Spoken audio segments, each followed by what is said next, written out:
এই আগুনটি নিয়ন্ত্রণে আনার জন্য আমরা হযরত শাহজালাল আন্তর্জাতিক বিমানবন্দর পরিচালনা কর্তৃপক্ষের কাছ থেকে যতটুকু জেনেছি, এখানে আসলে আমদানি করা যেসব পণ্য রয়েছে যেগুলো বিদেশ থেকে আনা হয় সেগুলো আসলে যারা এনেছেন তাদের হাতে পৌঁছার আগে এই স্টেশনটিতে রাখা হয়। এবং এখানে আমরা দেখতে পাচ্ছি সময় যতই যাচ্ছে ধোঁয়ার কুণ্ডলীর বিষয়টি কিন্তু আমরা দেখতে পাচ্ছি যে সেটি স্পষ্ট হচ্ছে এবং পুরো আকাশটি কিন্তু ছেয়ে গেছে ধোঁয়ার কুণ্ডলীতে, এবং সেই কুণ্ডলীটি কিন্তু বারবার বড় হচ্ছে।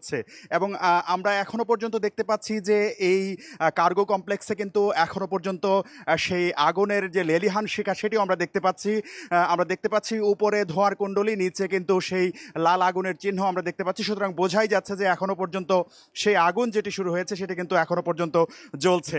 সবশেষে আমরা যতটুকু জানতে পেরেছি 20টিরও বেশি ফায়ার সার্ভিসের ইউনিট কিন্তু এই আগুন যেটি সেটি নিয়ন্ত্রণে আনার জন্য প্রাণান্তকর চেষ্টা করছে। আমরা দেখতে পেয়েছি ফায়ার সার্ভিসের পাশাপাশি আইন শৃঙ্খলা বাহিনীর সদস্য, আনসার পুলিশ থেকে শুরু করে বাংলাদেশ সেনাবাহিনীর সদস্যরাও কিন্তু নানাভাবে এই আগুনটি নিয়ন্ত্রণের চেষ্টা করছেন।